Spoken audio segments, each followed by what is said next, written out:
Yannick de Fifi, tu peux me donner la position? Démanteler les réseaux criminels, traquer les dealers, poursuivre les trafiquants, l'Office de lutte contre la délinquance itinérante s'attaque à toutes les formes de criminalité. Ils sont très bien structurés, on est sur de la criminalité organisée.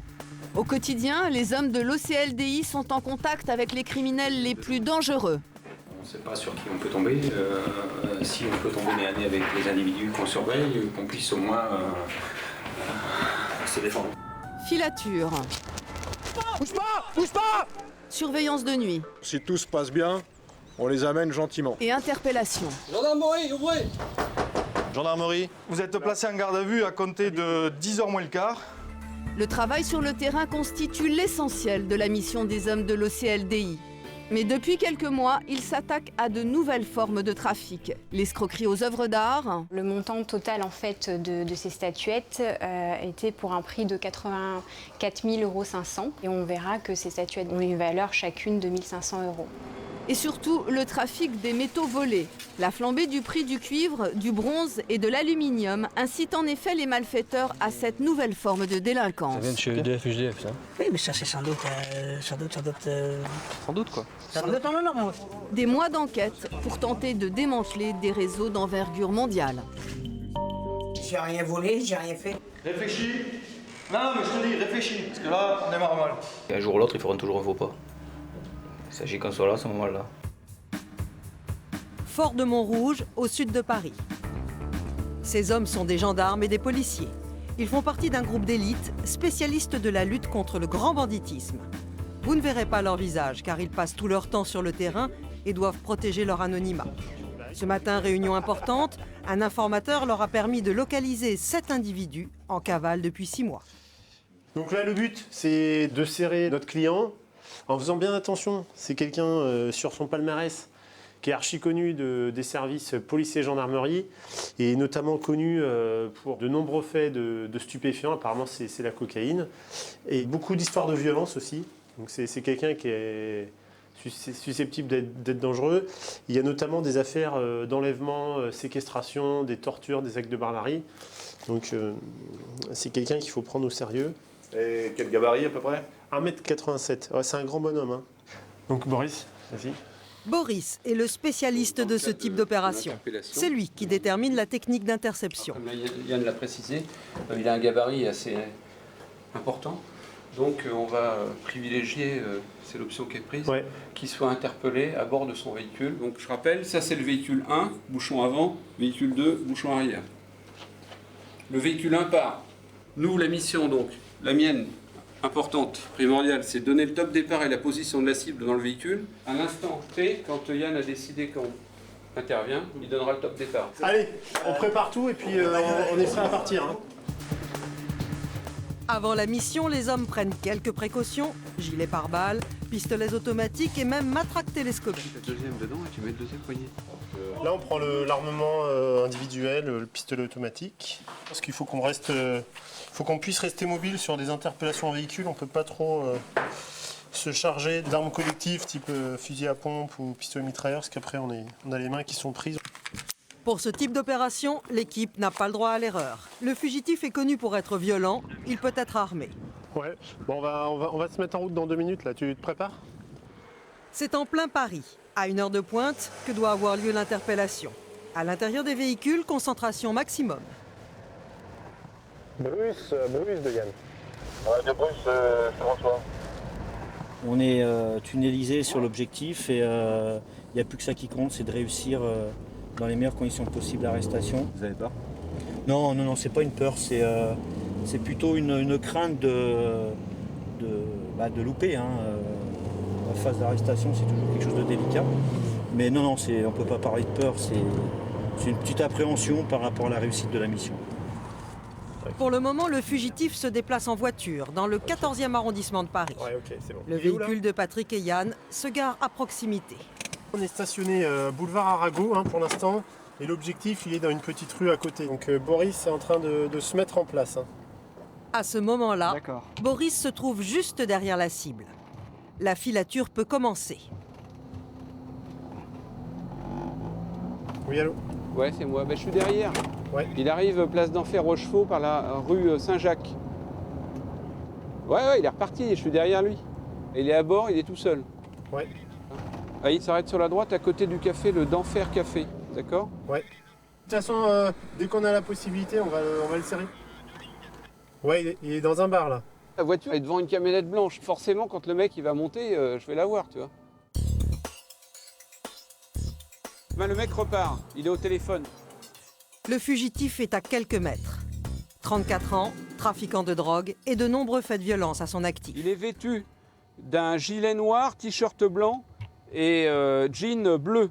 Alors il a enlevé son blouson, il est monté à bord du véhicule. Gilet noir, t-shirt blanc et pantalon bleu, c'est bien l'objectif. Ça y est, il vient de démarrer là, il vient de démarrer. Il vient de démarrer. Boris est toujours derrière le suspect en filature discrète. Il donne le top départ aux autres véhicules de l'équipe. Ils ont alors quelques secondes pour se rapprocher et resserrer leur dispositif autour du fugitif. À 100 km/h en plein après-midi dans Paris, les gendarmes doivent être très vigilants. La moindre inattention peut se transformer en drame. Une fois à proximité du suspect, il faut choisir le bon moment pour intervenir. Ouais, c'est bon là, vas-y, enchaîne pas, t'enchaînes derrière. Bruce, on s'excite pas, tu passes devant tranquillement, tranquillement. Yann et Patrick arrivent juste derrière la voiture du fugitif. Ouais, bravo placé, on le fait au prochain feu. Top action, c'est parti! Au cas où le suspect aurait verrouillé ses portières, les gendarmes vont briser la vitre de la voiture. Bouge pas! Bouge pas! Bouge pas! Sors ta gueule! Sors ta gueule! Sors de là! Sors de là! Allez au sol! Au sol! Au sol! Attends, bouge pas, il bloque la ceinture. Bouge-toi! Bouge-toi! En moins d'une minute, l'homme est neutralisé. Pour le fugitif, cette interpellation met fin à une cavale de 6 mois. Vas-y, assieds-toi. Hey, on prend le véhicule, on ramène tout le cortège au service. Le trafiquant de drogue présumé va être emmené au siège de l'OCLDI, l'Office central de lutte contre la délinquance itinérante. Durant l'interpellation, il a été légèrement blessé par des éclats de verre. Il est d'abord soigné, puis les gendarmes lui notifient sa garde à vue. Tu reconnais que le mandat de recherche s'applique bien à toi? Oui. Tu reconnais avoir eu tes droits après ton interpellation? Oui. La marchandise prohibée, en l'occurrence résine de cannabis. Oui. Ça veut dire quoi? Que j'aurais acheté. Oui. J'aurais acheté du shit. J'aurais vendu du shit aux abîmes. Ouais. Vous vous attendiez à une arrestation? Enfin, vous vous méfiez un peu des fois? Je suis de nature méfiante, mais je m'attendais pas à une arrestation. T'es méfiant pourquoi? Je pars par nature comme ça. On t'a mis en garde à vue, mais en fin de compte, tu vas être transféré dans les locaux de la PJ de Créteil. C'est eux qui traitent l'affaire dans laquelle tu es impliqué. Pour les hommes de l'OCLDI, la mission se termine là. C'est grâce à leurs contacts que l'arrestation a pu se faire. Maintenant, c'est la police du Val-de-Marne qui prend le relais. La garde à vue du suspect va durer 4 jours. Mais l'essentiel des enquêtes des hommes de l'OCLDI est surtout un travail de longue haleine. Le lieutenant Philippe Firmin et l'adjudant Gilles Lioret, son adjoint, enquêtent sur un trafic de métaux volés. Une grosse affaire qui met en cause au moins 20 personnes. Ce matin, ce n'est pas en voiture, mais en hélicoptère qu'ils vont patrouiller.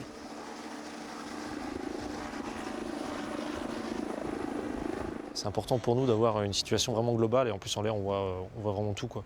On a peut-être des choses qu'on ne peut pas voir depuis la rue, qu'on va pouvoir voir là d'hélicoptère.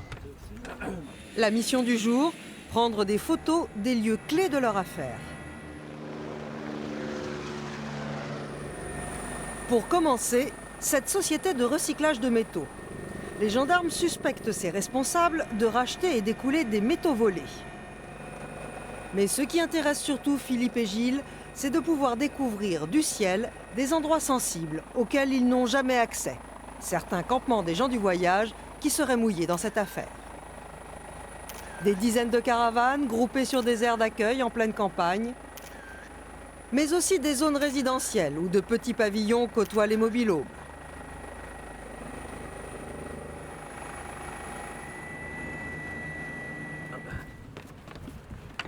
Ça va pas être simple.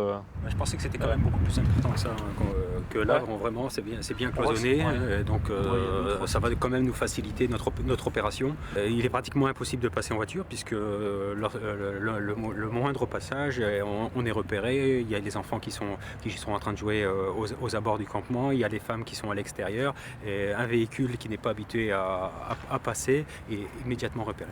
Vous mettez en œuvre de sacrés moyens quand même, pour un simple vol de métaux. C'est pas qu'un simple vol, c'est un gros phénomène, c'est un phénomène national qui a pris une ampleur considérable et il faut qu'on y mette un terme par tous les moyens. Arrêter les voleurs de métaux et leurs receleurs est donc devenu une priorité. Et pour cause. Depuis 3 ans, les vols de métaux ont presque doublé. Pour responsable, la flambée des prix de l'acier, du nickel, de l'aluminium, mais surtout du cuivre, la première cible des malfaiteurs. Et du cuivre, on en trouve par exemple dans les caténaires qui permettent au train d'avancer. Résultat, les vols se multiplient. Ils provoquent des perturbations du trafic et même des accidents. Mais les voleurs ne reculent devant rien pour se procurer ces précieux métaux. Ils attaquent des camions transportant des pièces métalliques. Ils découpent des monuments aux morts en bronze. Et vont jusqu'à dérober les toits des églises pour récupérer le zinc. Dans le secteur du bâtiment, on déplore des vols quasi quotidiens. Fabien Krief dirige une société qui fabrique des installations électriques. Comme presque chaque week-end, l'un de ses chantiers a été dévalisé. Les dégâts sont énormes. Les voleurs ont dépouillé ses futurs logements de tous leurs fils de cuivre. Les coupes à ras. Tout ce qui dépasse des tubes. En fait, ils pourraient couper plus haut, mais quand ils font ça, il faut qu'ils aillent vite. Donc, ils coupent tout ce qui dépasse, des boîtes. C'est le travail à la chaîne, quoi. Faut que ça débite. On ressent de la haine et on n'est pas bien du tout. On passe une journée assez pénible. Mais bon, malheureusement, on ne peut rien faire par rapport à ça. Depuis 6 mois, ça augmente en permanence. Il y en a de plus en plus. Le lendemain d'un week-end, on n'a qu'une peur. Qu'est-ce qu'on va retrouver le lundi sur les chantiers? Oui. Là, il y a la filerie, mais là, ça a été volé. C'est ce qui va directement. C'est des lignes directes qui vont au tableau électrique. Donc, elles sont plus faciles à. C'est plus facile à voler. Et puis, ils récupèrent toute la longueur. Ils s'y connaissent, non? À mon avis, au bout d'un moment, oui, ils connaissent un petit peu comment sont faites les installations électriques et ils savent, disons, là où aller chercher ce qui est rémunérateur. À 5 000 € la tonne de cuivre, ce type d'opération est rentable pour les voleurs. C'est facile, c'est pas risqué. Quand ils sont arrêtés, ils sont relâchés rapidement. Donc, Et sur un chantier comme celui-ci, le préjudice, il est à peu près de quel montant? Là, sur le chantier, on a eu... on a eu 80% des logements qui ont été touchés. Il y a près de 26 000 € hors taxes. Au-delà de l'argent perdu, c'est surtout le retard pris par le chantier qui inquiète ce chef d'entreprise. Tout a été coupé. Il y a du boulot pour reprendre tout ça. Il y a du boulot, oui. Donc ça va nous faire une journée et demie de travail, rien que pour les 3-4 logements du rez-de-chaussée. Ça va être des semaines et des semaines de travail pour reprendre tout ça. Bon courage, Vicente. Chaque week-end, ce sont des milliers d'euros qui s'envolent des chantiers. Et c'est justement pour cela que les gendarmes de l'OCLDI sont sur le pied de guerre. Nous retrouvons Philippe et Gilles qui poursuivent leur enquête sur ce vaste trafic de métaux volés. Aujourd'hui, Gilles se prépare pour une nouvelle mission de surveillance. Appareil photo, le dictaphone, le téléphone. Hop. Le gendarme va passer plusieurs heures dans ce véhicule banalisé aux vitres teintées. Cela s'appelle un sous-marin. C'est l'un de ses collègues qui le conduit sur le lieu de la surveillance. Une société de recyclage de métaux qui écoulerait des marchandises volées. Si tu te positionnes juste après le portail, nous on l'aura dans l'oblique, là, ça sera pas mal. C'est un simple contrôle de routine dans la société qui a mis la puce à l'oreille de ces spécialistes des vols de métaux. Alors on arrive à la société, je vais fermer et faire un minimum de lumière. Nickel, c'est bon, pause. Voilà. Nickel, c'est bon. À tout à l'heure, je te rappelle. Le but de cette surveillance est d'identifier les personnes qui viennent régulièrement livrer des métaux.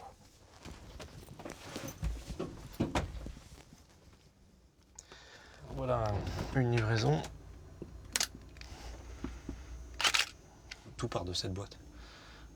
Donc on a essayé de savoir quelle était leur activité, diurne et nocturne, pour savoir si eh bien, la clientèle qui se présentait à la boîte de façon journalière correspondait à ce qui était inscrit sur le registre de police de la société. Et on s'aperçoit naturellement que les deux choses ne correspondent pas. Les comptes de la société font apparaître des livraisons qui n'existent pas en réalité. Un système frauduleux qui intrigue les gendarmes. Ils sont très bien structurés, on est sur de la criminalité organisée. Et donc, ce dossier, tout le monde a envie de savoir comment ils s'organisent, comment ils font. Et on ne serait pas là si on n'était pas persuadés tous, ensemble, qu'il y a le petit plus, le petit truc qui va un jour nous aider à tirer la ficelle et à trouver le pourquoi du comment, quoi. Mais ce matin, Gilles n'apprendra rien de nouveau. Le sous-marin est devant l'entreprise depuis plus d'1 heure, de quoi paraître suspect. Je voudrais pas qu'on reste trop longtemps là, quoi. Ils sont quand même, tu vois, tu dis à Fabien qu'ils viennent me récupérer et puis comme ça on bouge.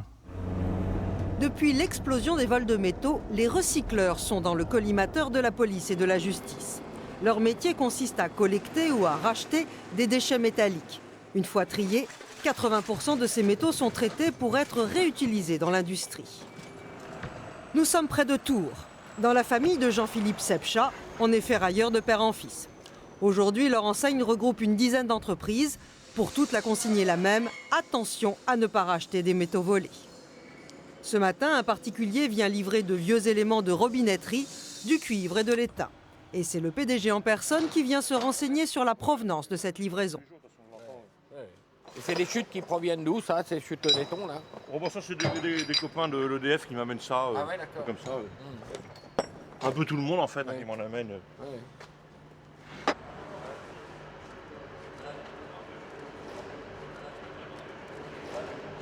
Et quand vous avez une livraison de ce type, vous faites attention à quoi? Déjà, si c'est des pièces neuves, des chutes neuves, si vous voulez, si j'ai un doute, tout ça, je ne prends pas. Vous voyez, parce que là, on voit vraiment que c'est vraiment de vieilles pièces, parce que vous voyez, elles sont toutes marquées, elles ont déjà travaillé. Donc ça ne peut pas venir directement d'une usine ou quoi que ce soit. Si je vois que si ça me semble douteux, je dis je ne peux pas te la prendre. Voilà, donc éventuellement, essaye ailleurs, quoi. Il n'est pas très content. Voilà. Et il n'est pas content du tout, non, c'est surtout ça. Non. Il n'est pas content du tout, mais ça fait partie du jeu, puis on ne peut pas se permettre de... Voilà, et vous perdez des clients? Entre la perte de clientèle et le gain de tranquillité, on a fait un choix. Les métaux sont triés, pesés, puis le client reçoit un bon de livraison qu'il va présenter à la caisse pour être payé. Un bon uniforme, voilà. Ça va? On fait 100, 200, 300, 400, 500, 600, 700, 800, 10 et 12,74. Et merci. Voilà, à bientôt. Voilà, bonne journée. Merci. Au revoir. Au revoir. 812 €. Ce particulier vient d'arrondir confortablement sa fin de mois. Mais à présent, toutes ces coordonnées figurent dans un registre, le livre de police. Ainsi, chaque dépôt de métaux peut être tracé. Dans les colonnes, on a un numéro d'ordre, les matières achetées, les quantités, les prix unitaires pour chaque métaux, l'identité du vendeur, son permis de conduire, sa pièce d'identité. Ça sert à quoi en fait? C'est plus pour la police. Nous, ils ont les coordonnées, ils ont les quantités, et ils peuvent les retrouver facilement, ils ont les pièces d'identité aussi. Donc, je veux dire, c'est surtout pour eux, c'est un détail de tout ce qu'on achète. Et malgré la vigilance des employés, il arrive que des métaux volés soient rachetés ici. Jean-Philippe Sepcha en est bien conscient. Bon, ça, c'est du vieux zinc de couverture, qui est, en général, on achète ces marchandises-là aux couvreurs, un peu aux particuliers. On a déjà vu des maisons qui ont été découvertes de leur zinc et ramenées chez les récupérateurs. Et là, malheureusement, on ne peut pas voir Si la personne amène 3 gouttières et puis 2 chéneaux de zinc, comment voulez-vous qu'on sache que c'est volé? Cependant, pour certains produits, comme ces câbles de cuivre, impossible pour un professionnel de ne pas faire la différence entre récupération et marchandises volées. Si demain on achète 5 tonnes du même câble, de la même section qui a été coupée à la tronçonneuse, là il faut se poser des questions automatiquement parce que quelque part c'est que ça a été tronçonné sur un touret et là il y a des questions à se poser. Ces cuivres qui sont volés, ça ira chez quelqu'un qui est complètement conscient que c'est de la marchandise volée. Souvent le receleur est de mèche. Souvent, ouais. Et moi j'ai même connu des gens qui allaient indiquer aux voleurs, tiens, va dans cette usine et va me voler ça, et c'est arrivé. Et ce sont justement ces brebis galeuses qui intéressent nos gendarmes. Retour à la cellule d'enquête. Pour ce dossier important, 9 enquêteurs sont mobilisés. Ils travaillent dans un petit appartement transformé en quartier général. Gilles analyse les photos prises devant la société de recyclage suspecte. Des photos qui tapisseront les murs du bureau. On a affaire à des familles, donc il y a d'énormes ressemblances, hein, donc on peut le voir, hein, certains se ressemblent très fortement, donc parfois on a du mal à définir qui est qui. C'est important d'avoir toujours en tête les personnes qu'on va être amené à voir, à contrôler, et on peut les croiser à tout moment, donc c'est quand même important d'avoir ces images toujours à la tête. À force de surveiller la société, ils ont repéré des clients réguliers, au comportement suspect. Ils sont représentés sur ce schéma avec leurs liens familiaux. Ce sont tous des gens du voyage. Donc lui, effectivement, qui se trouve ici, symbolisé au centre, a le plus gros dépôt effectué sur un an, hein, près de 70 tonnes. Sur un an, ce qui est énorme pour quelqu'un qui n'a pas d'activité déclarée de ferrailleur. On peut se poser la question de savoir comment un individu comme ça, seul, peut déposer ce total de métaux. Impossible en effet pour un simple ferrailleur de se procurer seul autant de métaux en si peu de temps. De la récupération qui ressemblerait plutôt à du vol organisé. Les gendarmes se retrouvent donc face à une bande de trafiquants. Et ces personnes-là, ce sont des gens qui sont déjà connus des services de gendarmerie? Effectivement, des vols de fret, des braquages, des faits du même type. Oui, effectivement, il y en a qui sont connus, voire bien connus. Parmi les membres de cette véritable nébuleuse, un individu est spécialement ciblé par les gendarmes, un certain Raymond. C'est un client régulier de la société de récupération, mais les gendarmes ne l'ont jamais vu livrer de métaux. Il se contente de parader dans sa voiture de luxe. Alors, quel est son rôle dans la magouille? Ce matin, une filature est organisée. Philippe, le chef de la cellule, rejoint ses collègues. Il veut connaître les activités quotidiennes de Raymond. Ouais, Yannick de Fifi, tu peux me donner la position? C'est un véhicule à 3 heures, c'est ça correct là hein? Je confirme, il s'arrête face au salle de bain, C'est à droite, il y a la Twingo qui est stationnée. Hein. Ah voilà, la Twingo est là. Aujourd'hui, Raymond se déplace dans un véhicule plus discret que d'habitude. Il est stationné devant un magasin de meubles. Les 5 voitures de gendarmes sont à l'arrêt. Un piéton confirme qu'ils sont toujours à l'intérieur du magasin, visiblement pour prospecter pour une cuisine. C'est reçu. Faut de la patience là aussi. Hein. Parfois, là, parfois on passe des heures. Hein, et là, vous voyez, bon, c'est vrai que pour nous, c'est pas très intéressant de savoir qu'ils vont acheter une cuisine, mais ben, il faut le faire. Hein. Il n'est pas démarré. Hein. Il se met sur la voie de gauche, hein, carrément sur la voie de gauche. Tu prends, Seb? Il va faire demi-tour. Les gendarmes espèrent que Raymond va les emmener sur les lieux d'un prochain vol de métaux. Affirmatif, plein gaz, direction Shell, national 34, reçu. Et dans ces cas-là, les limitations de vitesse et les feux rouges n'ont plus d'importance. Pour info, il est au téléphone. Si le gendarme précise que Raymond téléphone, c'est qu'à quelques kilomètres de là, dans les bureaux de la cellule d'enquête, Didier peut écouter toutes ces conversations. Dans ce dossier, une douzaine de personnes sont sur écoute. Allô? Ouais, t'es où? Michel. Viens, tu verras, là. Ouais, mais dans une petite heure. Les écoutes sont une aide précieuse pour les gendarmes. Encore faut-il comprendre ce qui se dit. Il y a un argot propre aux gitans, il y a certains mots qui peuvent revenir, mais bon, généralement, bon, ils cherchent quand même à dissimuler donc, le sens de la communication. Et bon, ils parlent souvent de machin, ou alors on se donne un rendez-vous là-bas, là où on était donc la dernière fois. À force d'écouter les conversations des suspects, les gendarmes savent tout de leur vie privée. Des informations utiles, mais qui ne remplacent pas les filatures. On rencontre beaucoup de difficultés avec lui, c'est qu'il ment tout le temps. Même à ses proches, il ment. Donc il ment à sa femme, il ment à ses maîtresses, il est toujours en train de mentir. Il va vous dire, écoutez, je suis là dans 1 heure, puis il viendra jamais. Quoi. Ils n'ont pas de logique. Nous, on est trop logique, mais eux, ils n'en ont pas du tout.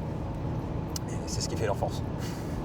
On a rattrapé la filature, là, on est tous avec le leur. Tourne à droite, tu prends Yann. Je prends, donc on s'engage dans la rue du docteur Robert Capira. Bon, de Fifi, je suis en position Arthur, je prends. Être en position Arthur signifie être en tête de tous les véhicules. Ouais, de Fifi, pareil, à ce moment-là, Philippe est juste derrière la voiture du suspect. Il faut penser à surveiller notre objectif parce qu'il ne faut pas le perdre. Et puis il faut faire attention donc, à notre comportement pour pas qu'il puisse avoir un doute quelconque. Donc il faut qu'on soit naturel, il faut qu'on paraisse le monsieur tout le monde. Quoi, hein. Donc, il prend des précautions. Ils peuvent s'arrêter à un feu vert, se mettre en warning et démarrer pratiquement lorsque le feu rouge passe. Ça nous est arrivé aussi là, dernièrement sur cette même personne qui nous fasse 3 fois le même tour d'un rond-point. Mais ce matin encore, les allées et venues de Raymond n'apprendront rien aux enquêteurs. Donc pour tous, la target rentre probablement à son domicile. Pour avoir une dernière chance de connaître les activités de Raymond, Philippe a un joker. Les clés d'un appartement qui donne sur la maison du suspect. Les gendarmes appellent ce poste d'observation le pigeonnier. Seb, si tu me reçois, tu peux me donner la position du véhicule sur la voie publique? Oui, en fait, si tu vois ton habitation, elle est de l'autre côté de la chaussée. Bien que Raymond appartienne à la communauté des gens du voyage, il vit toute l'année dans son pavillon. Et pour vous, c'est plus simple ou plus compliqué quand ils sont sédentarisés? C'est plus simple parce qu'on est souvent dans des milieux urbains et on a la possibilité de pouvoir les observer plus facilement que lorsqu'ils sont sur des campements sauvages où là, il faut s'adapter à la nature, etc. Et on a des grosses difficultés pour s'approcher des campements. Mais aujourd'hui, chez Raymond, rien ne bouge. Après 4 mois de travail, l'enquête est dans une impasse. Rien ne permet aux gendarmes de prouver les vols de métaux qu'ils suspectent. On va faire un petit point. Une réunion de crise s'impose, le moral des troupes est au plus bas.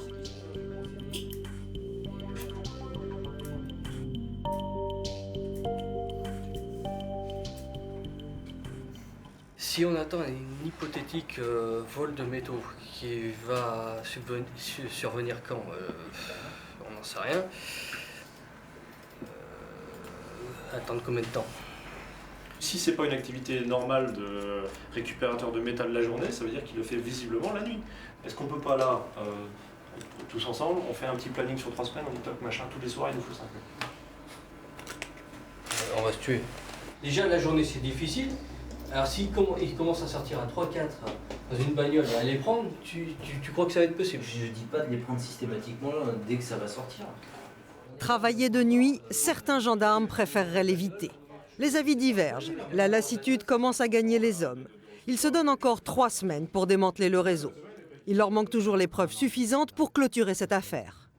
On se pose des questions, est-ce que ça va marcher? Est-ce qu'on aura fait un travail de 3 à 4 mois et qui risque de tomber à l'eau? Et ça, c'est les risques de l'enquête. Hein. Ça nous énerve, non, ça nous énerve pas, mais bon, on essaye, on se pose la question pourquoi on n'y arrive pas, c'est surtout ça. Et puis après, on est patient. C'est la grande force, c'est qu'on est patient. Voilà. Et un jour ou l'autre, ils feront toujours un faux pas. Il s'agit qu'on soit là à ce moment-là. Ça, c'est le plus dur. Est-ce qu'on sera là à ce moment-là? Ici, tout le monde rêve d'un flagrant délit. Pour cela, il faut que les malfrats laissent échapper un renseignement sur les écoutes. Telle cargaison arrive tel jour et ça provient, je ne sais pas d'où, je sais que c'est du vol et je ne sais pas d'où ça vient, mais je sais que ça va arriver tel jour. Et là, nous, on sera là. Car ce qui met les gendarmes sur les nerfs, c'est que pendant qu'ils traquent Raymond et sa bande, les vols continuent. Une semaine plus tôt, à quelques kilomètres de là, vol de cuivre record. Les images des caméras de surveillance montrent l'audace des voleurs. Une zone industrielle, à 6 h du matin, c'est dimanche, tout est calme. Soudain, une voiture s'arrête devant la société qui fabrique des pièces métalliques. Un homme descend, accompagné d'un complice. Il se dirige dans le bâtiment. Alors que le véhicule repart. Première mission des deux malfrats, couper les lignes téléphoniques et débrancher l'une des 4 caméras. Leur but, empêcher que l'alerte soit donnée. Pendant toute la journée, les deux hommes vont se cacher dans l'entreprise pour être sûrs que la police n'intervienne pas. Mais vers 20 h, attention, regardez bien, des complices arrivent au volant d'un semi-remorque. Équipés, cagoulés, les voleurs sont très organisés. En moins de 20 minutes, un conteneur de plus de 11 tonnes de cuivre va être chargé. À 20 h 30, le camion ressort, le plan s'est déroulé sans accrochage. Les voleurs repartent avec un butin de plus de 150 000 €.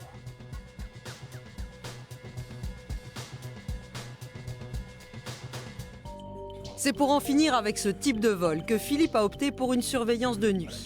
Il faut organiser les tours de garde. Des horaires de travail difficiles à concilier avec la vie de famille. On rend des comptes aux magistrats, on rend des comptes à notre hiérarchie, mais il faut rendre des comptes aussi à la maison.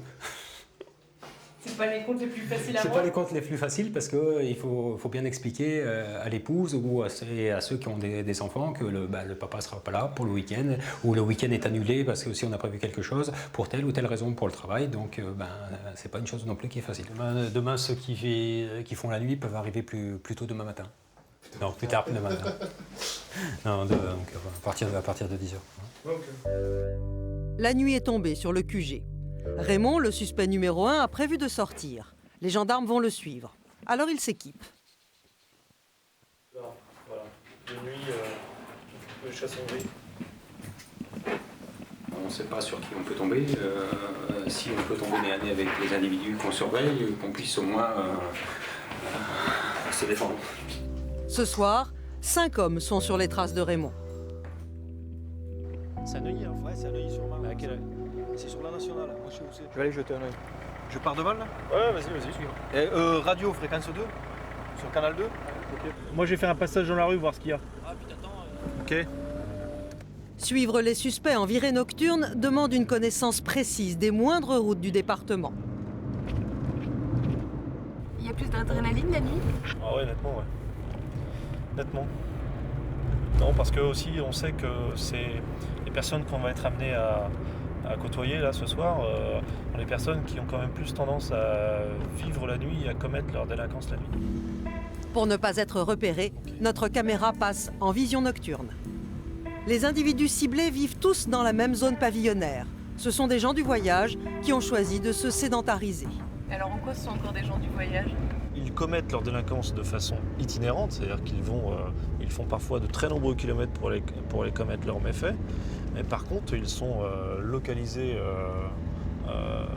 quasiment tout le temps au cours de l'année au même endroit. Et dans ce quartier, un véhicule inconnu ne passe pas inaperçu. Donc là, on se retrouve dans la rue de notre gare. Dans cette rue-là, il y a plusieurs de nos cibles, donc on ne souhaite pas y passer très souvent. Le moins souvent possible pour éviter de se faire repérer. Voilà, son véhicule est là et dans la rue. Raymond est bien chez lui. Il ne reste plus qu'à attendre qu'il sorte. Même quand il est sur le terrain, Gilles a accès aux conversations téléphoniques du suspect. Chaque fois que Raymond passe un coup de fil, le téléphone de Gilles se met à sonner. Il y a une com là. Ouais, c'est reçu. Voilà. C'est la galère. Il parle vraiment mal et pas fort. Une fois de plus, rien ne se passe comme prévu. En fait, il y a eu une com entre notre gars et sa copine. Il va visiblement la retrouver demain matin de très bonne heure à la gare. Donc il y a peu de chances pour qu'il bouge ce soir dans le cadre de notre dossier. Et donc on lève et on met le dispositif plutôt demain matin de très bonne heure. Encore une déception dans cette enquête. Mais il en faut plus pour décourager Gilles. On n'est pas abattu, loin de là. On avance petit à petit et on est confiant et optimiste depuis le début, de toute façon. C'est facile de le rester? Non, c'est pas toujours facile de le rester. Et justement, c'est pour ça qu'il faut de temps en temps booster les troupes. On a la certitude qu'on va y arriver, parce qu'on a les bonnes infos, parce qu'on est sur les bons mecs, parce qu'il y a forcément quelque chose qui se passe dans ce dossier. Et puis on veut savoir, quoi. Donc on va y arriver, quoi. Changement de décor. Nous sommes sur la Côte d'Azur, le paradis des vacanciers, mais aussi des retraités. Ici, une personne sur 4 a plus de 60 ans. Venus de toute la France, ils sont plutôt aisés et ont choisi de prendre leur retraite au soleil. Ce sont des cibles de choix pour une arnaque bien rodée, l'escroquerie aux antiquités, dite escroquerie au jade. Le mode opératoire est toujours le même. Les personnes âgées sont repérées dans un lieu public et abordées sous un prétexte fallacieux. Quelques jours plus tard, l'escroc se présente à leur domicile, il se dit marchand d'art. Pendant de longues heures, il cherche à gagner leur confiance, puis il propose une affaire soi-disant incontournable. En fait, le prix de l'objet proposé peut être multiplié par 100 par rapport à sa valeur réelle. Pour prouver sa bonne foi, le faux marchand d'art laisse l'objet quelques jours pour que les personnes âgées le fassent expertiser par un spécialiste de leur choix. Dans la semaine, le couple rencontre un inconnu qui leur demande un renseignement quelconque. C'est un complice du premier escroc. Au fil de la conversation, l'individu présente sa carte de visite et, surprise, il est expert en œuvres d'art. Ravi, le couple l'invite à voir l'objet qu'on tente de leur vendre. Bien entendu, le faux expert s'extasie devant l'objet et propose même de le racheter un peu plus que le prix annoncé. À présent persuadé de faire une excellente affaire, le couple rappelle le faux marchand d'art et signe un chèque. L'emprise de l'escroc est si forte qu'il arrive parfois à convaincre ses victimes de ne pas remplir l'ordre du chèque, ou même de le payer en liquide. Les Dequesne ont été victimes d'une telle escroquerie. Ils se sont fait plumer par un gang de gitans. Madame Dequesne possédait une pharmacie, son mari était directeur d'un centre des impôts. En 2005, les époux ont déposé plainte pour escroquerie. Le dossier est défendu par maître Déborah Lévy qui représente leur fils.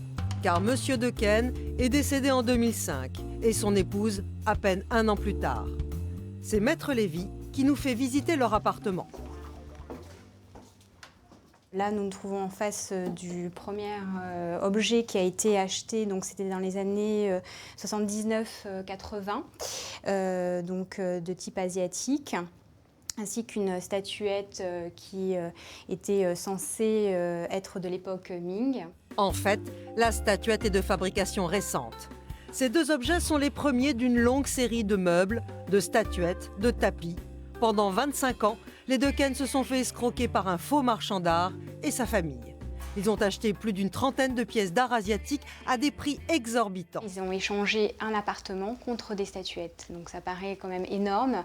Mais là, on voit bien en fait toute la stratégie et la manipulation. C'est des personnes en fait qui sont déjà très intelligentes, qui justement font attention à leur apparence. Ils ont une facilité d'élocution. Ils savent en fait quoi dire à quel instant. C'est vraiment des arguments de vente en fait. Ce n'est qu'en 2005, alertés par leur banquier, que les Dequesne ont porté plainte pour escroquerie.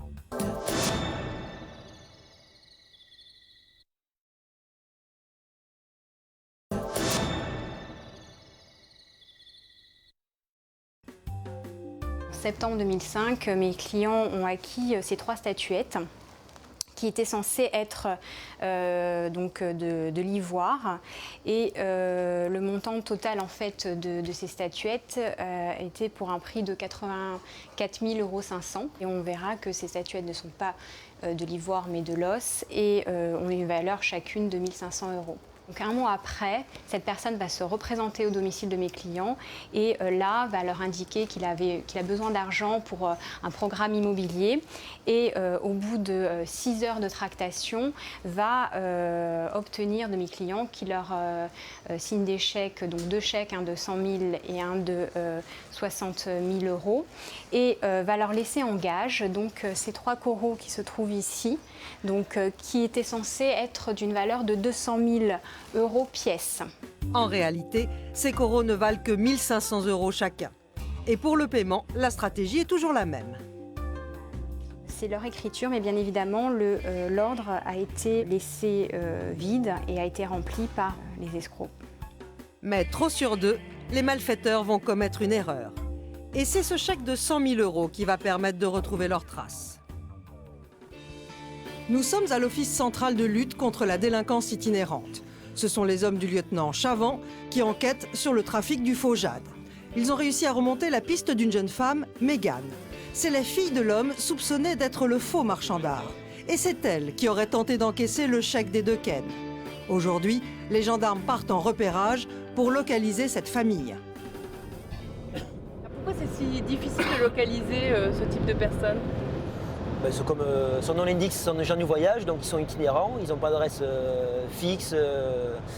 Donc la difficulté réside dans le sens où ils sont tout le temps sur les routes, ils se posent 1-2 semaines à un endroit, quand l'information, on se transporte, ils sont déjà repartis, donc c'est très difficile. Et dès lors qu'on les a localisés, c'est vrai qu'il faut vite agir, parce que si on perd encore quelques jours, ils seront repartis. À chaque fois, c'est sans fin, on est toujours derrière eux, quoi.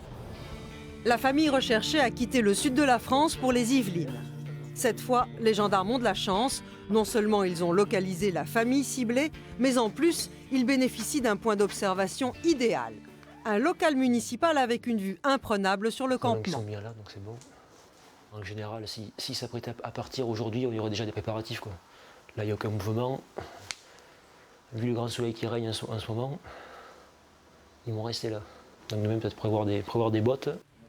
Pour préparer les interpellations du lendemain, le lieutenant Chavant organise une réunion avec les 10 enquêteurs mobilisés pour l'opération. Les 3 objectifs qu'on voulait interpeller, ils sont tous au même endroit. Donc en fait, c'est l'occasion. Celle qui a tenté d'encaisser le chèque de 100 000 euros, c'est le seul élément matériel qui existe dans le dossier. Le père, qui lui a eu de nombreux contacts avec la victime depuis très longtemps aussi, et son père à lui, qui était le premier intermédiaire, qui a pris les premiers contacts avec cette famille dans la fin des années 70. C'est incroyable la crédulité des gens. Elle fait un chèque de 50 000 euros, notre 30 000 euros, mais elle ne met pas le libellé. Hein. Notre idée de ne pas mettre d'ordre. Et 4 500 euros à liquide. l'époque où ça s'est passé, c'était en 2005. On le sait maintenant, mais elle était déjà en confiance depuis la fin des années 70 avec ces gens. Donc à mon avis, ça roulait tout seul. Plus de 40 caravanes stationnent sur l'emplacement en question. Pour localiser les suspects, un schéma est nécessaire. Donc on pénétrera tous par là en file indienne. Et pour se repérer, ils sont tous implantés au poteau DF. On va y aller comme ça, directement sur les objectifs. Les autres, on s'en occupe pas. Ça devrait bien se passer. Ah, t'es beau les tapis Saint-Maclou là. 500 000 euros. C'est bon? Allez, c'est fait, on y va. Merci Charlie. Voilà. Demain pour les croissants. Et Charlie, c'est drôle de toi. 6 heures, le lendemain matin. Les hommes du lieutenant Chavant sont sur le pied de guerre, avec gilet pare-balles. Les gens qu'on va chercher, ce pas des gens réputés comme dangereux, enfin, ils ne sont pas connus tels quels. On sait qu'à côté, vu qu'il y a une quarantaine de caravanes, on ne sait pas qui c'est qu'il peut y avoir d'autres. Et donc eux, ils ne savent pas forcément qui c'est qu'on vient chercher, donc vous devez prendre des précautions pour pouvoir revenir tranquillement, en sécurité après, parmi nous. Pas de stress dans les rangs, mais une certaine impatience. Le dénouement de cette incroyable escroquerie de 25 années est tout proche. Les gendarmes ont à peine 2 km à parcourir jusqu'au campement. On arrive. Bon ben nous on est bon. Ça c'est notre objectif.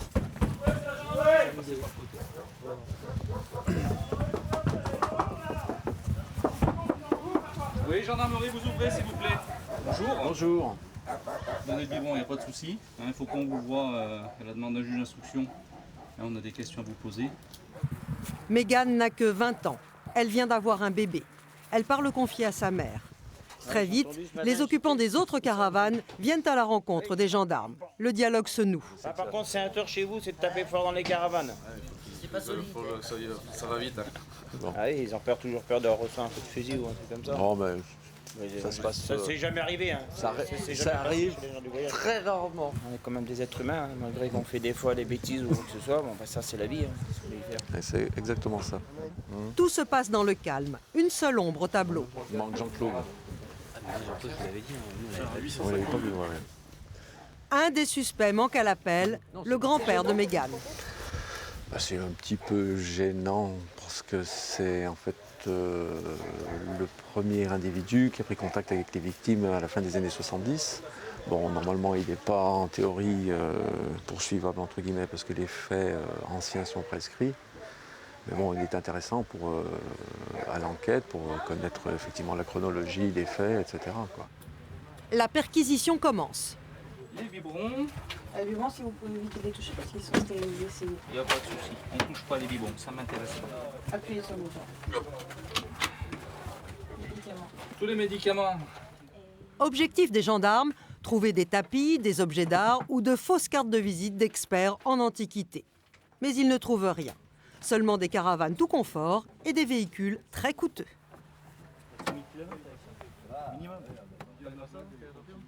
En veste de treillis, Hervé, le père de Mégane. Il a 40 ans.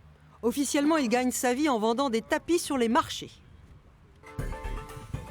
Mégane et Hervé sont emmenés dans les locaux de l'OCLDI pour être interrogés.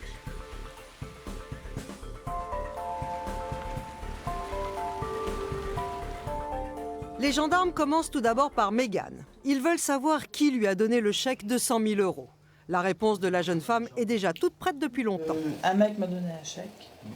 Il m'a proposé de l'encaisser. Je touchais de l'argent, c'est tout. C'est ce que j'ai à dire. Et elle est rigolote. L'inconnu arrive et à la place d'offrir des fleurs, il t'offre un chèque pour acheter le magasin de fleurs.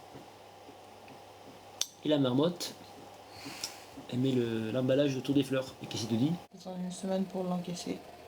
Et après? Et après, il me contactera. Sur quoi? Sur mon téléphone. Que tu lui avais laissé? Ouais. Et toi, tu ne demandes pas son identité, d'où le chèque provient? Je lui ai demandé, comment il peut l'appeler? Eric, c'est tout. Pour Mégane, pas question de dénoncer son père. L'interrogatoire est dans une impasse. Le lieutenant Chavant décide de s'en mêler. Je te le dis, regarde-moi bien dans les yeux. Si tu continues de cette façon, c'est la prison. Je te fais la promesse. Je sais très bien que c'est ce qu'on t'a dit de dire. Mais au moins, dis-nous, sors-nous un mensonge qui soit à peu près compréhensible. Une petite partie de la vérité. C'est pas toi qui l'as escroqué? Non, mais de toute façon, même si je savais... Ben oui, mais on comprend. Mais attends, je comprends pourquoi tu es bloqué. Tu me dis pourquoi, même si je savais. Attends, si tu savais qui c'était, que c'est quelqu'un qui est rien pour toi, tu me le dirais. Parce que tu t'en fous. Et le problème là, c'est la famille. Le problème, c'est que là, t'es coincé parce que c'est ta famille. Alors, c'est vrai que si je dis mon père, tu te vois pas dénoncer ta famille. Ça, je peux arriver à le comprendre. Mais enfin, dans ce dossier-là, celui qui mérite d'aller au trou, c'est celui qui a été directement au contact des victimes et qui les a arnaqués. C'est pas toi qui mérite d'aller au trou. Et pourtant, c'est toi qui vas y aller là. Hein. Te fais pas d'illusions. Mais de toute façon...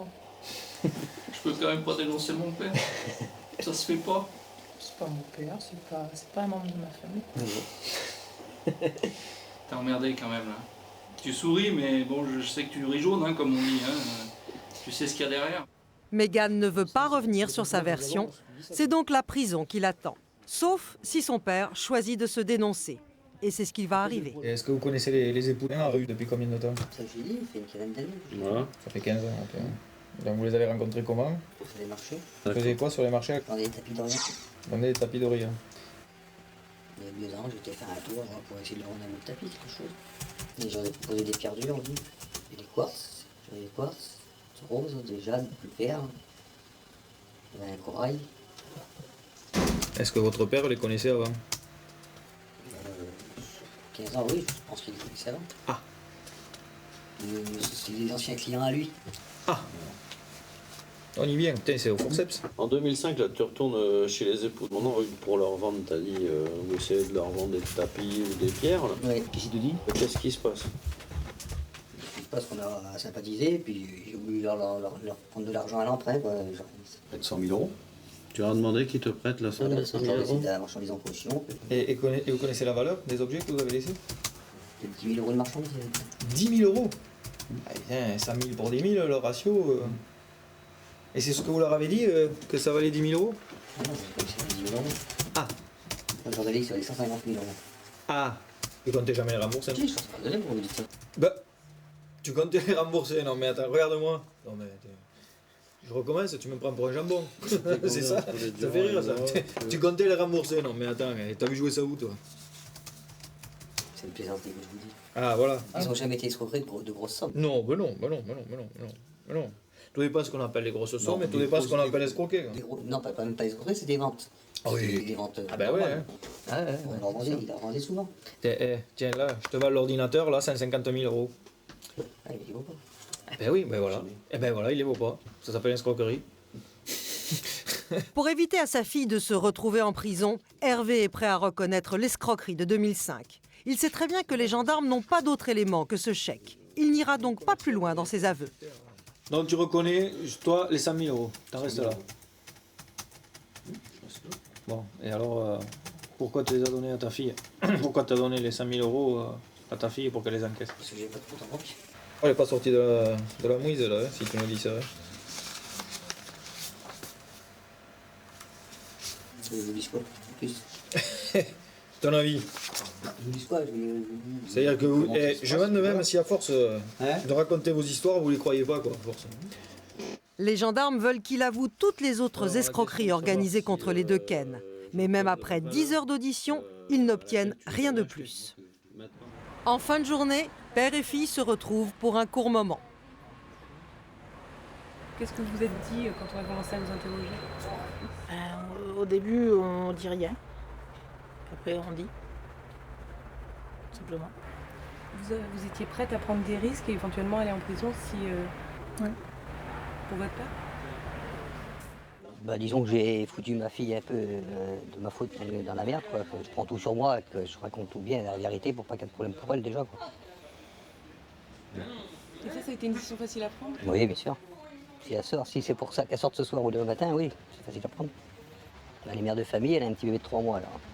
Et qu'elle aille le retrouver le plus vite possible déjà. Alors, bien sûr que je regrette, c'est des bêtises. Bien sûr qu'on regrette toujours. Qui arrête pas qu'il va quand il va pas à la gendarmerie. Mégane va passer la nuit en cellule. Elle y restera quelques jours avant d'être présentée au juge d'instruction. Grâce aux aveux de son père, elle n'ira pas en prison. Hervé, lui, encourt une peine bien plus lourde. Mais ça ne l'empêche pas de plaisanter avec les gendarmes. Ça se passe bien. Impeccable, hein. Vous voulez me vendre un tapis là. Bah, c'est le métier c'est le sens du commerce qui revient. Il va faire 2-3 fêtes. Ouais, t'as raison. Si j'avais 100 000 euros sur mon compte, ça serait pas là. Hein. C'est dire que ça?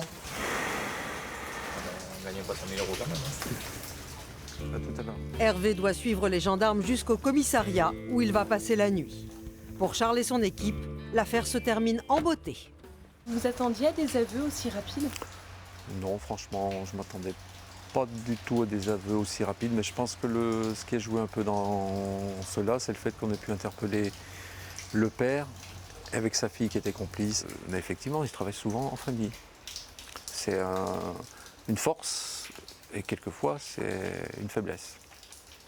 Et là, on peut dire c'est les deux, c'est une force et une faiblesse. C'était une faiblesse parce que effectivement, le père a mis sa fille dans l'embarras, donc il a bien fallu qu'il la sorte un peu de cet embarras.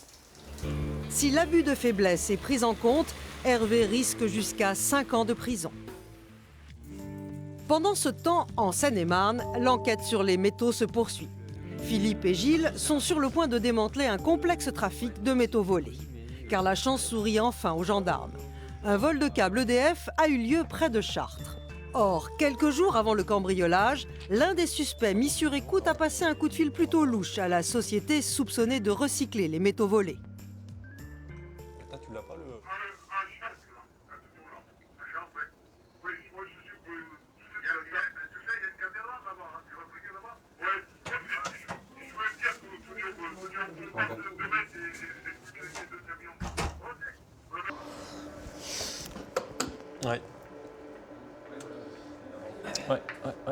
Ce coup de fil pourrait prouver que le vol était prémédité et que le recycleur serait de mèche.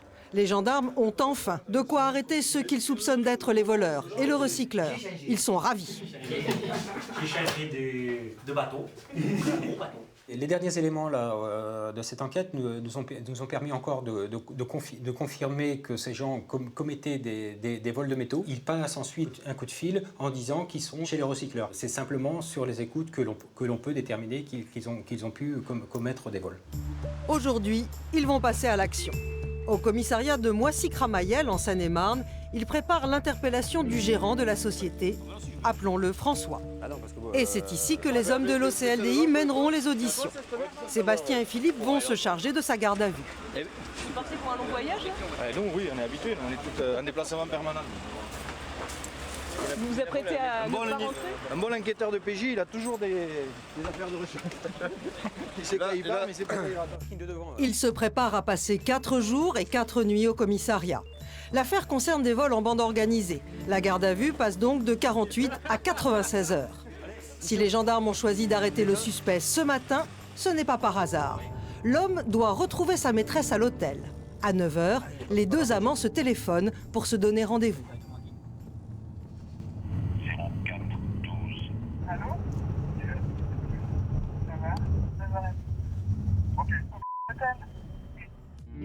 Tout se passe comme prévu. Le suspect va se retrouver dans une situation délicate que les enquêteurs comptent bien exploiter. L'intéressant, ça va être le premier quart d'heure. Il aura un moment de stress pendant quelques minutes qui vont être importantes. Et ça, il faut le gérer rapidement au niveau audition. Il faut qu'on l'entende tout de suite. On a décidé de procéder comme ça parce que c'est pour l'impact psychologique. Voilà, parce qu'on aurait pu très bien l'interpeller chez lui. C'est de son audition que va découler tout le reste de l'affaire. Lui, il est marié, il a des enfants, donc bon, tout ça, ça va cogiter dans sa tête. Il connaît pas le contexte, le fait d'être interpellé, les menottes, placées en garde à vue, c'est déjà une pression pour quelqu'un qui a jamais connu ça importante. Donc, on espère que ça va bien se passer. Maintenant, est-ce que lui a peur aussi des gens qui traitent? C'est possible. Donc, bon, est-ce que la peur sera plus importante que le stress? On va le savoir rapidement. 20 minutes plus tard, les gendarmes se retrouvent tous aux abords de l'hôtel. Sébastien et Philippe sont prêts à intervenir. Ça y est, elle arrive sur le parking. C'est pas la peine de les laisser se mettre en action. Et 10 minutes plus tard,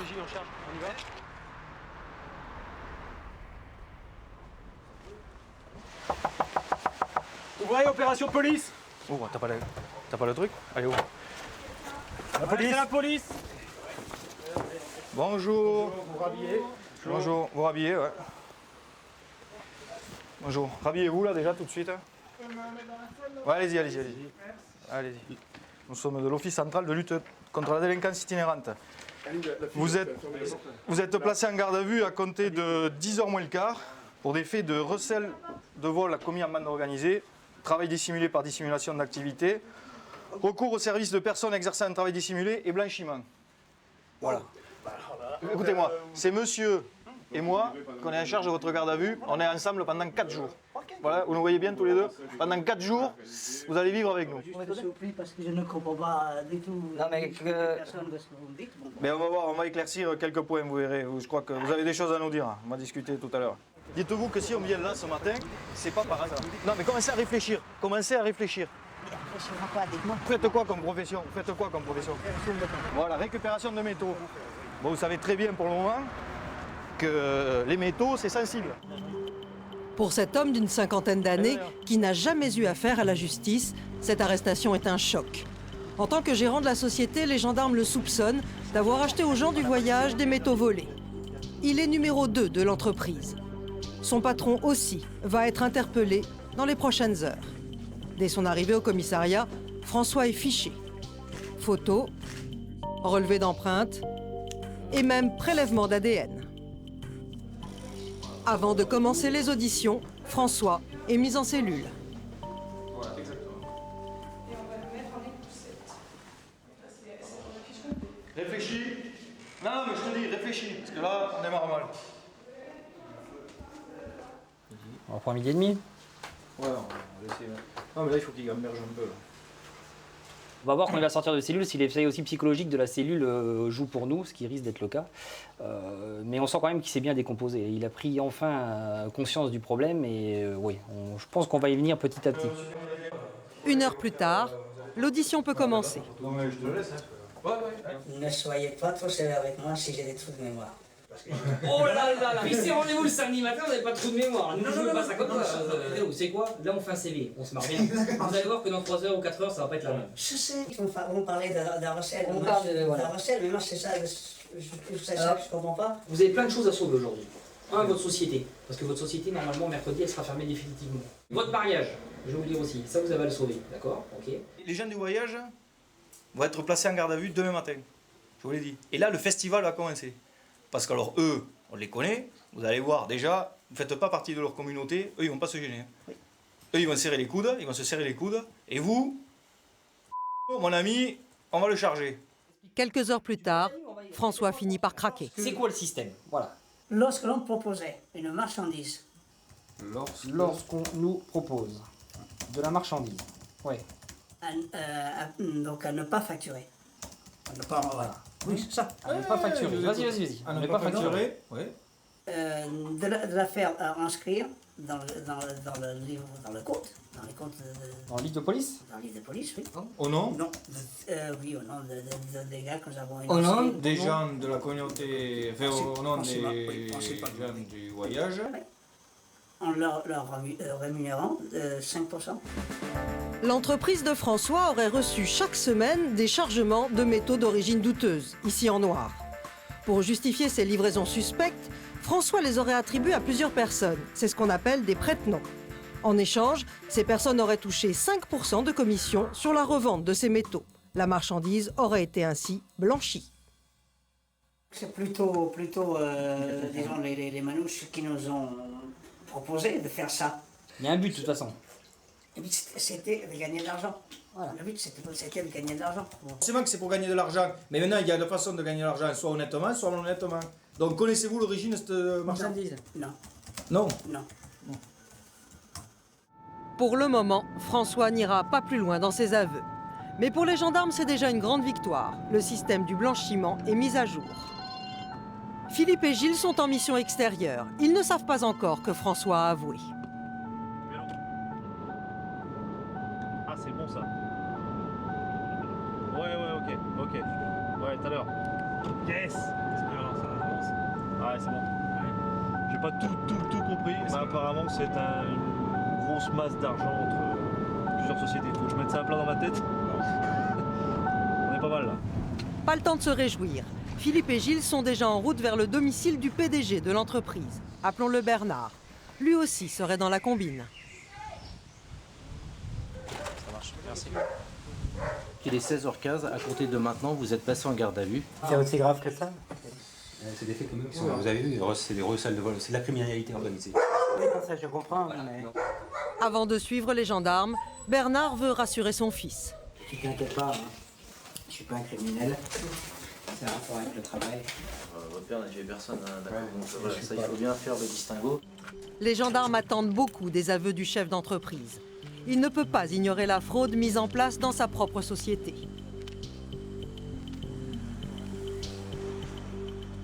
Bernard arrive au commissariat pour être interrogé.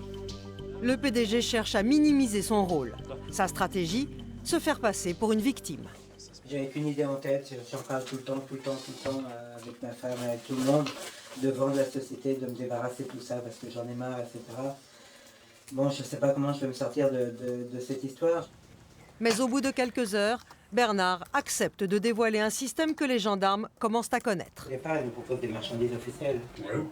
Toujours, mais ils nous demandent si on ne peut pas leur payer une petite partie au blague. D'accord, voilà. Généralement, si on refuse, ils préfèrent vendre plus cher à d'autres sociétés. C'est courant dans le métier. Que je n'ai jamais moi-même vendu de marchandises au blague. Le but premier, c'était vraiment de faire vivre l'entreprise. Ça, c'est vraiment important de le dire parce que j'ai pas fait d'enrichissement personnel. Alors que Bernard commence à livrer quelques éléments aux enquêteurs, Philippe et Gilles vont rejoindre leurs collègues pour perquisitionner l'entreprise. Il le fait bien le gardien, merci. Non, c'est comme ça. L'occasion de se faire expliquer les rouages complexes de la magouille. C'est une autre société qui amène des bennes ici. Sur ces bennes-là, une partie est déclarée, une partie est au black. Et les manouches servent d'intermédiaire pour l'inscription au registre police et pour blanchir. Pour la perquisition, la présence de François, le gérant, est obligatoire. Au bout de quelques minutes seulement, les gendarmes tombent sur un lot de câbles suspects. On est là. Tout ça, c'est neuf, ça? Bonne question, ça fait ça neuf. Ah non, mais... J'appelle pas neuf, mais attendez. Pour nous c'est la récupération. Oui, d'accord, mais ce sont des chutes. Ah oui, c'est des chutes. Hein. Bah, quand je vous dis, quand ils volent, ils le coupent, ils volent des tourées, ils le découpent et puis après ils volent. Ouais. De toute façon, là, je sais que c'est volé. Sa belle-fille l'appelle, ils ont crevé chez vous et il dit je peux pas te parler, on a carave. Carave, en tzigane, signifie voler. Grâce aux écoutes, les gendarmes sont au courant de toutes les livraisons douteuses, comme ce lot de câbles neufs de EDF. Câble EDF, GDF, ouais. Allez, c'est bon ça. Ça, je l'ai pris là-dessus, d'accord? Oui. Ouais, c'est bon. Donc ça vient de chez EDF et GDF, ça? Oui, mais ça c'est sans doute. Sans doute, non, mais si, on va peut-être trouver. On va voir, de toute façon, on va voir. Après cette découverte, les gendarmes vont voir les bureaux de la société. Vu la complexité de la fraude, ils ont fait appel à des spécialistes, les policiers de la brigade financière de Meaux.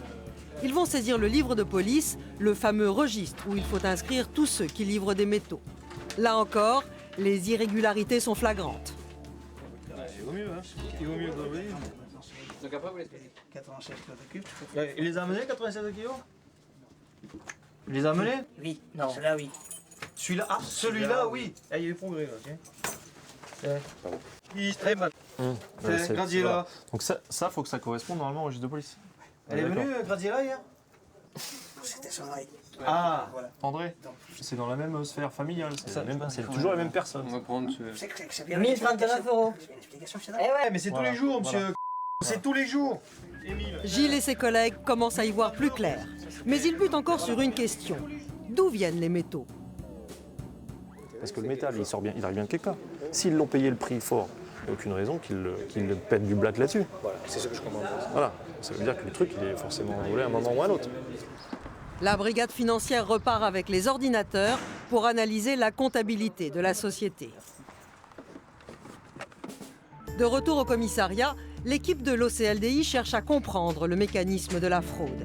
En 2 ans, la société aurait écoulé près de 700 tonnes de métaux volés pour une somme dépassant les 4 millions d'euros. La société est au centre de différents fournisseurs, d'autres sociétés de métaux également, qui seraient chargées d'écouler des stocks de marchandises métaux volés, sachant que eux n'ont pas les marchés nécessaires pour pouvoir écouler cette marchandise. Ils le feraient auprès de la société qui, elle, serait chargée de l'écoulement en exportation vers la Chine, les Pays-Bas et la Belgique. Les métaux volés auraient été achetés aux voleurs par 5 sociétés de recyclage d'Île-de-France. Pour passer inaperçus, ils auraient été mélangés à de la marchandise légale, puis livrés à la société de François et Bernard. C'est leur société qui aurait blanchi la marchandise volée avant de l'envoyer vers les Pays-Bas, la Belgique et surtout la Chine. Un tiers de l'activité de la société, donc ça représente une somme importante. Ça veut dire que s'ils écoulent, on va dire 100 tonnes par semaine de marchandises, tu as 35 tonnes volées. On peut fortement penser qu'on est en train de mettre à jour toute cette filière de recel sur la région d'Île-de-France et on comprend mieux ensuite toute la filière internationale. On est pas mal là. Là, on est pas mal. Maintenant, pour comprendre le rôle exact joué par les gens du voyage, les gendarmes doivent remonter la filière et mettre la main sur les hommes soupçonnés de vol de métaux. Pour les enquêteurs, la nuit sera courte. Rassemblement à 5 heures et puis mise en route pour faire les campements des gens du voyage et interpellation dès 6 heures. Demain, c'est un peu plus chaud. On va carrément aller dans des zones un peu plus risquées. On va faire quand même des gens du voyage, des gens qui sont un petit peu hostiles à nos tenues et à notre façon de travailler. Et alors comment on dort une nuit avant une interpellation de ce type? Très peu. Comment ou combien de temps? Très peu. Ouais, très peu, à mon avis. Et là, on commence à être fatigué, donc je pense qu'on va quand même dormir quelques petites heures. Quand même. Même si c'est 3-4 heures, c'est bien. 4 heures, c'est bien, et je pense que demain, on sera d'attaque. 5 heures du matin, à l'escadron de Melun. En tout, une centaine de gendarmes sont mobilisés pour l'opération. Ce matin, un quartier entier va être bouclé et 12 suspects interpellés. Pour éviter tout incident, les gendarmes sont venus en force. Le chef de l'OCLDI, le colonel Otavi, donne ses dernières instructions. Bon, je vous rappelle que l'adversaire ne devrait pas poser de difficultés particulières, donc c'est pas la peine d'en faire trop, c'est pas la peine de montrer les dents outre mesure. Si tout se passe bien, on les amène gentiment. Pas de questions? Eh bien écoutez, on forme les convois et on y va. Plus d'une trentaine de véhicules s'apprêtent à prendre la route. En tête. Bon, moi ce que je veux c'est les psys en premier. La voiture de Philippe et Gilles sera en tête de cortège. Direction une zone pavillonnaire, habitée exclusivement par des gens du voyage. 6 heures du matin, les gendarmes arrivent à proximité du quartier ciblé. Ici, tous les habitants possèdent une petite maison, mais ils passent toujours la nuit dans leur caravane. C'est là que les gendarmes vont aller les chercher. On va se poser, on va laisser donc là le PSIG intervenir. Le PSIG, c'est le peloton de surveillance et d'intervention, accompagné de leurs chiens. Mais non. Non, on va laisser se positionner. En moins de 5 minutes, les gendarmes sont en place, le quartier est bouclé. Allez, on y va. C'est bon. Voilà.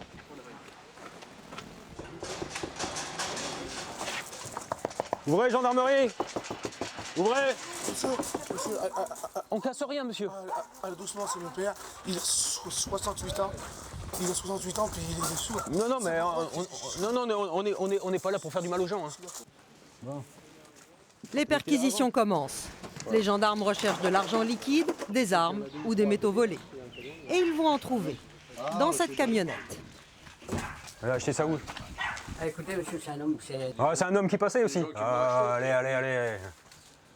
Vous savez, j'ai plus l'âge de cambrioler, monsieur. Je suis pas On n'a pas dit que vous faisiez un cambriolage. On n'a pas dit que c'était un cambriolage. L'origine, les produits. Même l'amener, mais moi, je n'étais pas censé de savoir. Oh, c'est pas de la chute, on dirait que c'est bien coupé quand même pour de la chute. Hein. Non, ça vous paraît pas bizarre, vous? C'est bien coupé pour rentrer pile poil dans le camion quand même. Un chargement de plus de 900 kilos de câbles sectionnés qui proviennent apparemment d'un vol.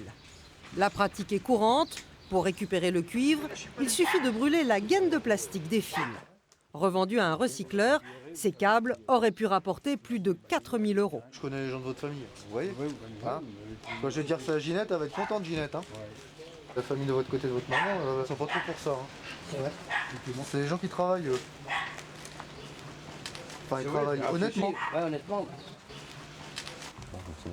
Bon, on a tout le monde. Plus que celui-là, c'est pas étonnant qu'il est inconnu au fisc partout. Pourtant, il a un super pavillon là. Les 12 interpellés auraient tous servi de prête-nom pour l'enregistrement des métaux volés. Mais ils ne vivent pas tous dans les mêmes conditions. Cela va de la minuscule caravane au pavillon confortable. C'est le domicile de Raymond, le cerveau présumé de l'affaire. Un tonnage là aussi, on n'a jamais vu faire un bout de ferraille. Il y a une belle propriété. Hein. Ouais. C'était la baraque qu'on voyait bien sur le côté gauche, on ne savait pas qui c'était ça. On va voir l'écran plan. Eh bien, on va aller voir. On va peut-être le saisir. Hein. Bien sûr, attends. IFI de haut de gamme, caravane toute neuve et voiture de prestige. Ici, on vit dans le luxe et pourtant sans activité déclarée. C'est quelqu'un qui touche le RMI et puis qui fiscalement déclare 0 €. Ça coûte combien une voiture comme ça? Une voiture comme ça, on est pratiquement à 25 000 €. Hein? Sur décision du juge, cette voiture va être saisie. Une mesure qui a un réel impact sur les suspects. Le nerf de la guerre, c'est l'argent. Parce que bon, parfois même les incarcérations, ça les choque pas plus que ça. Hein. Donc, mais lorsqu'on leur prend leurs biens, là ça les touche. Pour le moment, seul le véhicule est emmené. Les 12 suspects vont être répartis dans différents commissariats pour les auditions. Ce sont les fils, les neveux, les sœurs et l'oncle de Raymond. Raymond, 42 ans, sait à peine lire et écrire, mais il aurait monté une arnaque quasi impossible à déceler. Un gros coup de pied quand même. Ouais, c'est bien, c'est bien. Enfin, bon, pour nous, c'est une opération pour l'instant réussie à 100%. 8 h du matin, Raymond arrive au commissariat. Dans un premier temps, les gendarmes vont l'interroger à propos du système des faux bons de livraison qu'il aurait mis en place. C'est un peu vous qui les avez cherchés, les emmerdes là? Non, parce qu'il faut bien manger, il faut bien vivre, monsieur. J'ai rien volé, j'ai rien fait. Toutes les personnes qui sont ici en garde à vue, elles s'expliquent, y compris les personnes de votre famille. Donc elles déclarent effectivement n'avoir jamais effectué de livraison de métaux, mais par contre elles perçoivent de l'argent par la réalisation de bons de livraison, des bons de livraison fictifs, des faux bons de livraison. Ça, c'est son problème. Ces deux personnes nous déclarent que vous faisiez l'intermédiaire par rapport à elles. Non. Non quoi? C'est faux. C'est vous qui tirez les ficelles. C'est vous, c'est par votre intermédiaire que certaines personnes bénéficient d'entrées d'argent. Que certaines personnes, vous utilisez les noms des autres personnes. Non, c'est pas moi ça. Allez, j'ai tout dit là. Ah ben, vous avez tout dit, non, vous dites pas tout. Et en effet, Raymond n'a pas tout dit. Au bout de 4 heures d'audition, Gilles vient apporter à son collègue une information capitale. Un autre suspect vient d'avouer de nombreux vols de métaux organisés par Raymond. Il faut déjà lui dire vite fait avant d'aller manger que Alain il a commencé à le balancer. Il a expliqué que vous aviez pour habitude d'aller dérober dans sa compagnie du fil de cuivre dans les camions France Télécom. Monsieur. Qu'est-ce que vous avez à dire à ça? Mais non, c'est impossible. Ah non, c'est faux ça. Leur mode opératoire était très simple, c'était lui qui était chargé plus ou moins en fait de faire le repérage d'un camion de France Télécom et que vous alliez dérober le câble à l'intérieur lorsque les employés de France Télécom étaient absents. Pour que ça soit plus discret, on coupait certains morceaux pour éviter d'attirer trop l'attention et surtout pour pouvoir les mettre dans les camions. Il n'a pas pu dire ça. Mais on l'invente pas, attendez. Non, si, c'est impossible.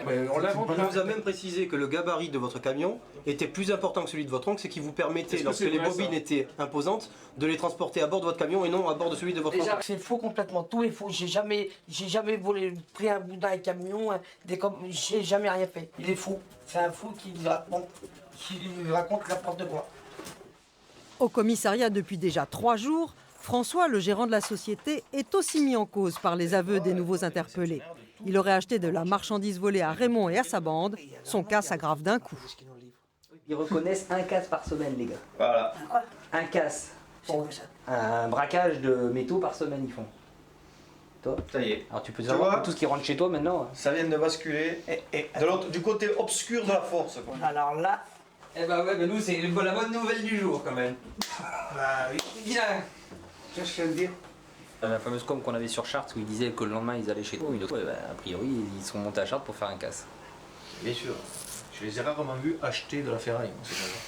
Mais bon. Et les métaux sont arrivés où ensuite? Ah, et a priori à destination. Chez notre ami, à l'insu de son plein gré.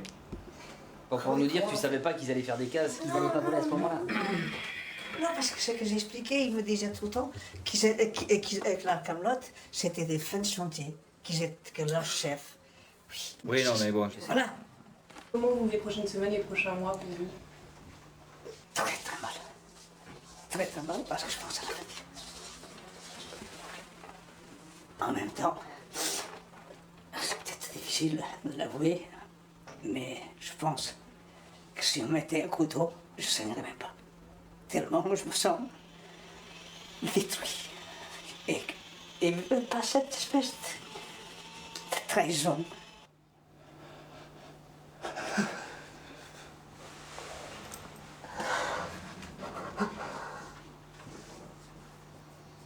Ouais, c'est bon là, je crois. Ouais, c'est bon, de toute façon maintenant c'est fait. T'as fait le plus dur, t'as tout dit. Donc, Dans le bureau d'à côté, Raymond, lui, n'est pas prêt à passer aux aveux. Et c'est ça qui vous rapporte autant d'argent. Alors tout le monde raconte des conneries. Hein. Voilà. Il n'y a que vous qui dites la vérité. Voilà, il n'y a que moi qui dis la vérité. D'accord. Voilà. C'est tout. Il y a seul pigeon et tout le monde veut que c'est moi qui meure sous le coup, mais ça ne marchera pas. J'ai tout dit, j'ai plus rien à dire. Ouais. Maintenant je vais dormir, s'il faut aller en prison, je vais y aller. Raymond va être présenté au juge dès le lendemain. En attendant, les gendarmes veulent régler un dernier point le concernant. Pour ce dossier complexe, ils sont assistés de 2 inspecteurs des impôts. Dans ses dernières auditions, il dit combien il gagne à peu près par mois? 2 000 € par mois. C'est bien parce qu'il déclare rien du tout, il est inconnu des services fiscaux. Donc ce serait intéressant si je pouvais le plomber. Il s'arrange pour que rien ne transpire à son nom. L'Audi A4 toute récente est au nom de son épouse. La caravane, c'est pareil. Et il touche le RMI ce mec-là. Ouais, tout à fait. Ouais. Donc si je pouvais lui faire sauter le RMI dans la foulée, ça serait parfait ça, depuis le temps qu'on le demande. RMI supprimé, véhicule saisi. Raymond écope également d'un contrôle fiscal. Tous les témoignages concordent contre lui. Raymond apparaît comme le personnage central de toute cette affaire. Après 6 mois d'enquête, le dossier est sur le point d'être bouclé. Mais l'enquête n'est pas terminée pour autant. 5 autres recycleurs ont été mis en cause par les aveux de François. Une nouvelle vague d'interpellations est organisée dans toute l'Île-de-France.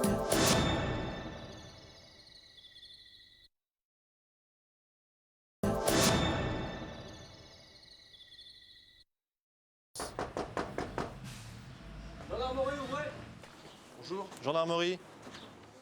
Ces 5 chefs d'entreprise auraient participé à la fraude en livrant eux aussi des métaux volés à la société de François et de Bernard. Tout comme eux, ils vont être entendus par les gendarmes, puis par la juge d'instruction. Ils seront mis en examen et placés sous contrôle judiciaire. Le lendemain, au tribunal d'instance de Melun en Seine-et-Marne. Accompagnés de la brigade financière, Gilles et Philippe viennent apporter le dossier à la juge d'instruction, Madame Dubuis. Un moment clé de l'affaire. Depuis 5 mois, elle travaille avec les gendarmes. Elle n'est pas mécontente de voir arriver sur son bureau cet énorme dossier. On a donc le recel qui continue jusqu'en 2007, recel en BO. On a le blanchiment et les faux usages. Et les faux également. Ils reconnaissent de faire des vols à la semaine sur une quantité d'entre 1 et 2 tonnes. D'accord. 1 à 2 tonnes par semaine. Par semaine. Pour ce qui est du recel de métaux volés, on est à amené par les gens du voyage, on est à 250 000 € par an. Une fois les premières explications fournies à la juge, Philippe attire son attention sur le cas du suspect qui a trahi ses complices. Ce qu'on craint, c'est qu'il se fasse un petit peu bousculer par la communauté. C'est le risque. C'est lui qui choisit son lieu de résidence. Donc malheureusement, elle risque de retourner dans sa caravane. Moi, je ne peux pas lui proposer de logement. Et puis, il n'y a pas de système de sécurité pour les mises en examen en France. Ça n'existe pas pour les victimes. À partir de maintenant, l'affaire est entre les mains de la juge d'instruction. Vous êtes un peu fatigué. Oui, on est un peu fatigué. Mais moins que les stupéfiants quand même. Pendant toute la journée, les prévenus vont défiler dans son bureau. Le premier, c'est Bernard, le dirigeant de la société. Cette audition va déterminer sa mise en examen. Il est assisté de son avocat. Après 4 jours de garde à vue, le PDG est à bout de force. Je n'étais pas pour ce système et c'est pour ça que je voulais m'en séparer rapidement. Je veux dire, j'ai une vie de famille, j'ai des enfants, j'ai tout fait pour les élever au mieux et je voulais pas en arriver là. Donc, Oui, donc c'est que vous aviez conscience que ça avait dépassé les limites, même malgré les conseils que vous donniez à monsieur. J'avais peur. Vous aviez peur. Je suis prêt à payer tout ce que j'ai à payer, je suis prêt à perdre tout ce que tous mes biens s'il le faut. Et garder mes enfants. Donc reprenez-vous un petit peu, de toute façon vous allez être fixé aujourd'hui. Puis c'est au tour de Raymond d'être entendu par la juge. Il a préféré se payer son propre avocat plutôt que celui commis d'office. Monsieur, asseyez-vous. Sur les conseils de son avocat, il a décidé de faire des déclarations spontanées. Beaucoup de gens, je jette dans les chantiers, les chutes, mais ce n'est pas des métaux volés. Mais ce ne sont pas des métaux volés. Puis son avocat passe à l'attaque. Il faut constater que dans ce dossier, les gendarmes eux-mêmes émettent l'hypothèse que ces métaux ne soient pas volés. C'est-à-dire qu'ils n'ont pas démontré dans le dossier l'origine frauduleuse, ils n'ont pas démontré l'origine des vols ainsi que le lieu des vols, donc nous n'en savons rien, on ne peut pas le démontrer, on ne peut pas simplement le déduire parce qu'il s'agit d'une communauté particulière, ce qui serait très grave. J'estime que pour toutes ces raisons, vous ne pouvez pas le mettre en examen de ce chef d'infraction concernant le recel de vol en bande organisée. Mais ça n'empêche pas Madame Dubuis de rester inflexible. En l'état aujourd'hui, pour moi, il y a suffisamment de charges pour justifier votre mise en examen de ces 3 chefs. Raymond est ensuite reçu par la juge des libertés. C'est elle qui va décider de le faire incarcérer ou non. Aucun des suspects de ce dossier n'a jamais eu affaire à la justice. Pourtant, ce soir, François, Bernard et Raymond vont dormir en prison tous les trois, chacun dans un établissement différent. Les responsables de la société passeront 6 semaines en détention préventive. Raymond, près de 2 mois. Il risque entre 2 et 5 ans de prison. La société de recyclage a été fermée, elle sera mise en liquidation. Mais comment ces métaux volés ont-ils pu partir vers l'étranger aussi facilement? Qu'en est-il des contrôles effectués sur les ventes de métaux? Pour répondre à ces questions, nous sommes retournés près de Tours, dans la société de recyclage de Jean-Philippe Sepchat. Aujourd'hui, justement, il a rendez-vous avec son transporteur pour un envoi important. Vous allez pas mettre plus, c'est bon, 20 tonnes? Ça ira, il n'y a pas de problème. Pour la Chine, c'est ce qu'il faut. Comme tous les mois, cette société envoie un conteneur de 20 tonnes de cuivre vers la Chine, un de ses plus gros clients.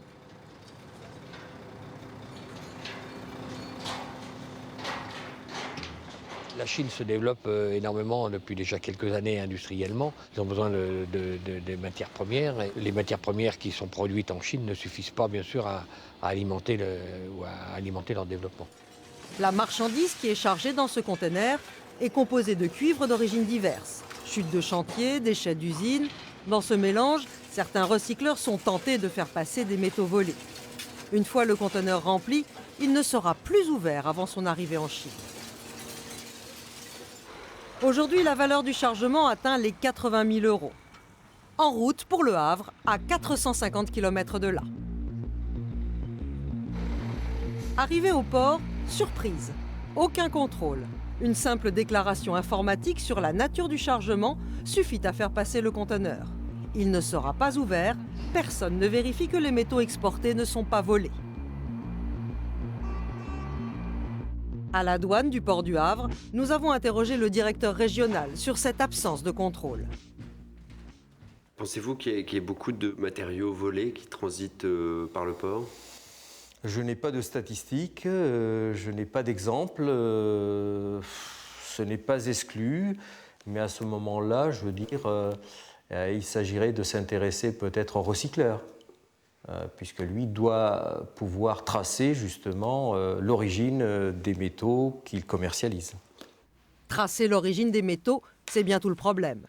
Face à des millions de petits morceaux de cuivre, la douane est impuissante. Et à moins que sur chaque barre de cuivre, il soit mentionné cuivre volé, nous n'avons pas la possibilité, à l'œil nu, non, de savoir s'il s'agit d'un métal volé ou pas. Si le recycleur reste discret, sa marchandise volée partira à l'étranger sans le moindre obstacle. Selon les enquêteurs, c'est ce qui s'est passé pour la société de François et Bernard. Pendant 2 ans, ils auraient envoyé leurs métaux volés vers la Chine, d'ici, du port du Havre. Nous avons retrouvé leur transporteur, Vincent Vuilstec. C'est lui qui a convoyé le cuivre de la société de François et de Bernard. Plus de 300 conteneurs, dont un tiers de métaux volés. Quelque part, vous avez à votre insu participé au trafic. Oui, sachant que moi, j'ai aucune traçabilité du produit. Et d'ailleurs, ce n'est pas mon rôle. Moi, je suis organisateur de transport. Donc, à partir du moment où on me commande un transport depuis le point de sortie, en l'occurrence, c'était Tournai-en-Brie, sur la Chine, j'essaie de faire au mieux ce travail et je n'interviens pas dans ce qui peut se passer avant. Ça, c'est plutôt le rôle du récupérateur de faire ce travail en amont. Donc, il n'y a aucune entrave au départ vers l'étranger de matériaux volés? Alors, il n'y a pas de frein à l'exportation sur les déchets ferreux et non ferreux sur les pays nécessiteux sur ce genre de produits, tels que la Chine, l'Inde et le Pakistan, qui ont de gros besoins et des carences sur ce genre de produits. Après, si ces produits se révèlent volés, c'est plus de mon ressort. La responsabilité de la fraude est rejetée entièrement sur le recycleur. S'il est malhonnête, rien n'entrave son commerce. Ainsi, des conteneurs continuent de partir régulièrement vers la Chine, avec à leur bord des métaux volés.